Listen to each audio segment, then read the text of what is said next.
lot of people don't seem to like us.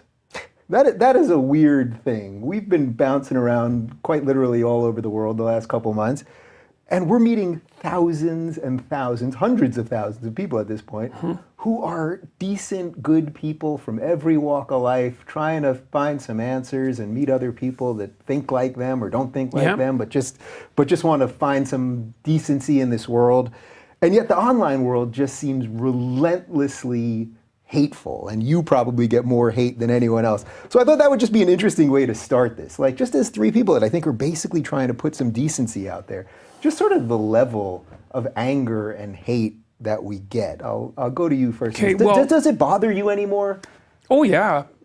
I mean, I try to shield myself from it to some degree. I mean, I've certainly decreased the amount of time that I'm spending reading Twitter comments to pretty much zero. Yeah. I find the contentious interchanges with journalists, I would say, are the most stressful things that I do. And they usually rattle me up for a day or two afterwards, even though I would say they're still worth doing. But here's the thing. Okay, so a couple of observations. The first is, a lot of the pejorative comments that have been aimed at me, for example, have been that my followers are a bunch of angry young white men. And so I'd like to take that apart a little bit. Sure. I mean, the first thing I've learned in the last month or so, thought through, is that I'm done making any sort of apologies whatsoever for the fact that most of the people who are watching my YouTube videos are men. There's nothing wrong with talking to men, and if men happen to be benefiting from what I'm discussing, then so much the better. Women have to live with men, and so that's of great benefit to women, and there are plenty of women writing me, telling me that, and also meeting me at these talks saying exactly the same thing. And then they're not angry. So, and how do I know that? Well, as you just pointed out, we have spoken to 250,000 people in 7 months. How many incidents of anger have we had? I mean, when I tell you literally none. Zero. Zero. Right, zero. The shows have been love fests, really. Yeah, they're very, very positive. Yeah. So, and we had one heckler who was obviously not a fan in one venue. I wasn't even at that show. You weren't, so it wasn't your fault. That one's on you, man. Exactly. So the lectures couldn't possibly be more peaceful or positive as far as I'm concerned. And so, and then the people there aren't particularly young. I would say the average age is somewhere between 30 and 40, and there's plenty of older people. And especially in the US now, it's at least a third women, for what that's worth, and I think that's because women are buying more of the books. In Europe, it was still more men, but that's because in many of those countries, the book had only come out recently. Yeah. And But it's definitely not the way the media portrays it. They're making it seem like it's 90-10. I mean, I always say at the beginning of the show when I reference something about that, I usually say it's 60-40, and maybe sometimes it's a little more one way or the other, but it's certainly not the way that. Well, I think a lot of the vitriol is, see, I just finished reading another book on postmodernism, an Oxford book on postmodernism, and on Derrida in particular, and like there really was an attempt on the part of the postmodernists, and this is allied, I think, with their fundamental Marxism, to demolish the idea of the autonomous individual. So, for example, one of the things that's really interesting about the current free speech debate is that it really isn't a debate, because you have to be in the Judeo-Christian / Enlightenment tradition to believe in free speech. Because to believe in free speech, you have to believe that they're autonomous individuals who have their own viewpoints, who can spontaneously generate creative ideas, and then who can engage in an active dialogue in a manner that consists of fundamental goodwill and truth, and that you can change each other's opinions, and that you can come to a negotiated agreement. You have to believe all of that, including the autonomous individual, in that concept. The logos, which is what Derrida was what he criticized so heavily, that idea of logocentrism. You have to believe in the autonomous individual. And the postmodernists and the neo-Marxists, they don't. They believe that the individual is a mouthpiece for a power assembly, and that there's no such thing as free speech, which is why they no platform, right? It's not, well, it is, so the debate about free speech is way deeper than who should be allowed to talk. The debate about free speech is whether or not there is such a thing as free speech outside the power game that neo-colonial Europeans are playing. And so what I'm doing, and what you're doing with me, and I think what everybody in the IDW is doing to some degree, is speaking to people as if they are autonomous individuals who are the bedrock of civilization and sovereignty, and that is absolute anathema to the radical left. And so they see that as a fundamental challenge, which it is. So the individual is the fundamental challenge. I think that's perfect for you, because it's like, you as an individual, Ben Shapiro, you get more hate online than pretty much anyone. And it's not just that you get hate, it's the nature of the hate, where that you're a white supremacist, you happen to be wearing a yarmulke, which is a little confusing, you know, that you're a Nazi or the rest of it. And it's like, I know you're okay with criticism, but it's not criticism that they're leveling, it's just endless hate. It's endless over-the-top hate, and well, that's the weird part. You know, if you're a good person, you try to be a good person, every time you receive a piece of criticism, as a good person, your first response should be, did I do something wrong? Was it me, right? And as somebody who's trying to get better at being a human and also just at what I do, I spend an awful lot of time trying to look at those criticisms and say, okay, is that reasonable? And usually it's something from 10 years ago. It's like, okay, yeah, I should have done that better. That was stupid. I shouldn't have said that, right? Yeah, but it isn't always 10 years ago for you, because you even had that nice moment in this studio where you said that you have a sort of public and private position on addressing trans people by pronouns that they want. Right, 100%. Where you don't want to be bludgeoned into doing it, but privately, if you knew someone that was trans and respected them, of course you would use the pronoun that they want. In the same way that I would do that with anybody about anything, generally. If I'm in a private conversation with somebody and when I want the conversation to progress beyond something that's unrelated, then I'm not going to go out of my way to offend them, because it's pointless. But in a public conversation where the express topic being discussed is human biology, then I'm not going to give into the argument that I have now given up my argument by using the pronoun of your choice, because that is undercutting my own argument. We're now in a public debate. That's a different forum. But that idea is that you are unsympathetic. And I think this goes to the fundamental conceit of folks on the left, which is that they are more sympathetic human beings, and people who oppose them politically are unsympathetic human beings. And this goes back to the individual versus communitarian distinction. For the left, if you're an individual, this means that you are inherently unsympathetic to others, because your individuality stands against the collective. If you're a member of the collective, then you can show that by the amount of sympathy that you have for other people. And so I think but also for the collective, which is also a very weird form of sympathy.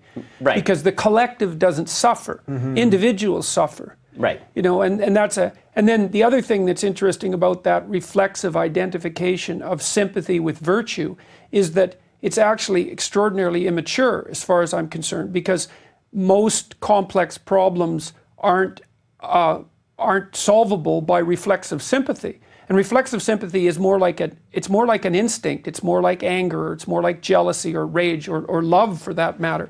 It doesn't have that cognitive component that enables you to take apart complex systems and to analyze them and determine what the problem is and what a solution might look like, and then to lay that out in a cold and calculated manner towards some positive end. It's this automatic assumption that because you're overwhelmed with pity, let's say, that somehow makes you morally virtuous. And not only does it not make you morally virtuous, it's often the case that and this is the big Freudian observation, that all-encompassing pity actually has a devouring component, and that's that overprotectiveness that Jonathan Haidt and Lukyanov have been writing about, for example. Right. And it's that interferes with the development of people's autonomy. And so the reflexive idea that because you're a sympathetic person, you're good, right, is bad enough, in addition to the fact that, all the sympathy is on the radical left, which it certainly isn't. Well, I think that one of the things that Haidt talks about, and this is where I think the left has taken advantage in so many areas, and I say the left, and I don't mean people who are liberal. I always make this distinction. There are people who are on the left, Thanks, man, who are liberal. Appreciate it. Right, I mean, this is Dave's point all the time. If you're for free speech, but you disagree with me about tax rates, you're liberal. If you're somebody who's on the left and you want to shut down debate because you fundamentally believe that free speech is a conceit of the power structure, right, then you are on the left. But what Haidt says, and he's correct about this, is that in any conversation you have with anybody, there's sort of an entry gateway to the conversation, and that is showing that you have goodwill. So showing sympathy is one form of doing that. So what the left likes to do is prevent the conversation from happening by preventing you from appearing as a sympathetic human being, meaning that. So, for example, when I talk about transgenderism, the first thing that gets thrown at me is, you don't care about transgender people. Why are we even having this conversation? You're trying to be mean. You're trying to create violence against transgender folks. And this is why this language is constantly used. Because if we accept that I have tremendous sympathy for people who are suffering from what is by any measure a disorder. And if I say that we have to look at sympathy for these people and try and find the best scientific solutions and try and figure out what's best for society generally, not just for the transgender folks, but for kids who we're teaching who can be easily confused about gender, or if we're looking at what's the best solution for doctors. There was an article in the New York Times like last week with a person suggesting that doctors should be forced to perform transgender surgery simply based on wants, not even based on an assessment of need. The doctor should not be able to assess whether somebody needs the transgender surgery or whether it will be... Well, that's basically the situation in Ontario already in Canada. Yeah, I mean, it's on demand. It's just like any other optional surgery. Yeah. I mean, this sort of stuff has real societal consequences, and so what the left will do is they don't want to talk about the societal consequences. Instead, what they do is they say, you're not welcome in the conversation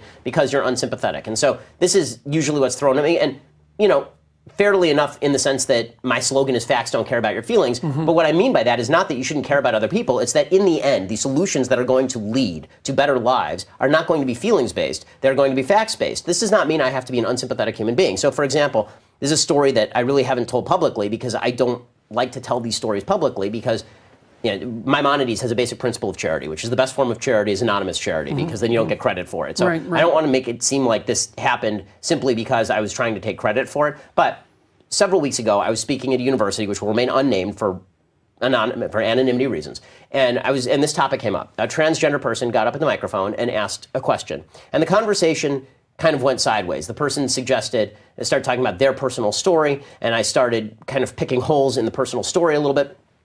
And it's probably an exchange that I could have handled better. But in any case, the person got very upset and started to cry and then left. And this is all on tape. And it was one of those situations where because I give speeches in Q&A forums and because there are a lot of videos of me destroying people, it's one of those situations where if the tape comes out, it gets 5 million views and Shapiro destroys transgender person. Right. And I don't want that to be what happens at my lectures. If there's going to be a Shapiro destroys video, which we don't even cut, then I would like it to be like just a rational exchange where everybody leaves feeling good about the exchange and somebody lost and somebody won. Fine.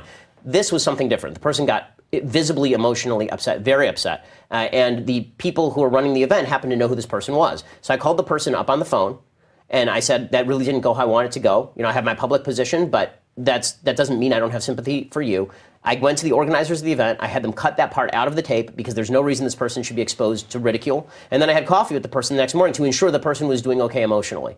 Okay, that's not coming from a place of I don't care about people. This is coming from a place of these are important, vital public conversations. And shutting down those conversations by saying that I don't care about a human being, that I don't care about what happens to people, is the nastiest form of no platforming, because it's not just saying you don't deserve a platform for your views because your views are so terrible and so awful. It's saying that your views are inherently evil. Yeah. They're inherently sociopathic. And you are too. And you are too. And that's something that I think is actually a form of assholery beyond comprehension. I also don't think that you can care for people.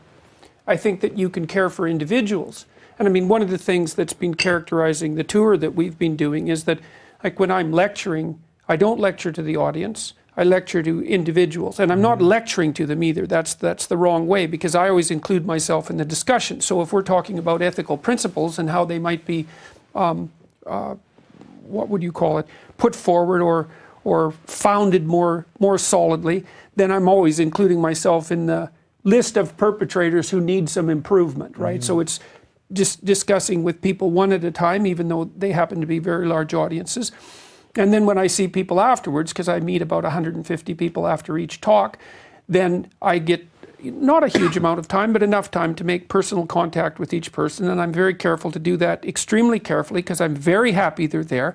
And they often tell me a story about, how they were suffering in some way or things weren't set right in their life, and that they've been trying to develop a vision to aim high at something that's worth aiming at, which is part of the advantage of hierarchies, right? Which is something we should talk about, because you can't aim at something without privileging it over something else. And if you don't have anything to aim at, then you don't have any purpose in your life, and that's a bloody catastrophe. So anyways, they come up with a vision and they're trying to be more responsible.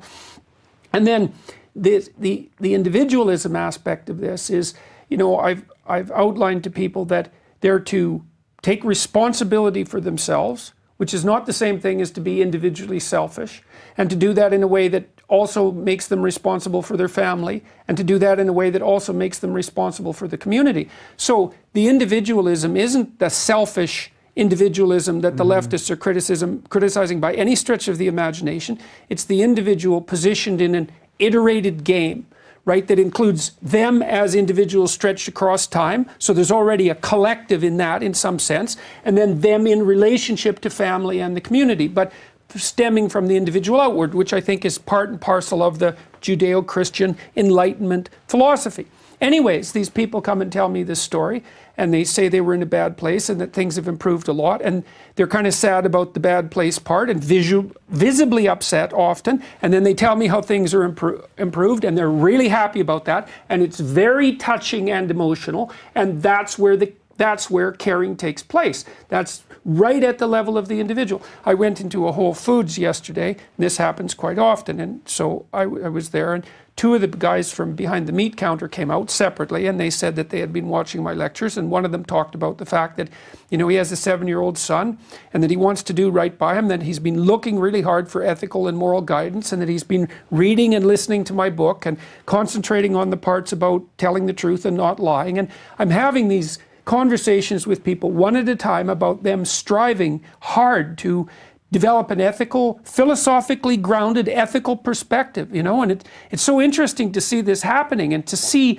who's doing it. Well, this is I think an important point, is that I get asked a lot, because I do get so much criticism and flack. I get asked a lot, have I ever been confronted in public? Because I go out in public, you know, with my family to Disneyland. We went on Thanksgiving to Disneyland, and I got, you know, accosted, not accosted, but people came up to me because they like my stuff or they enjoy it and they want to take pictures. Probably happened 35 to 40 times over the course of the day.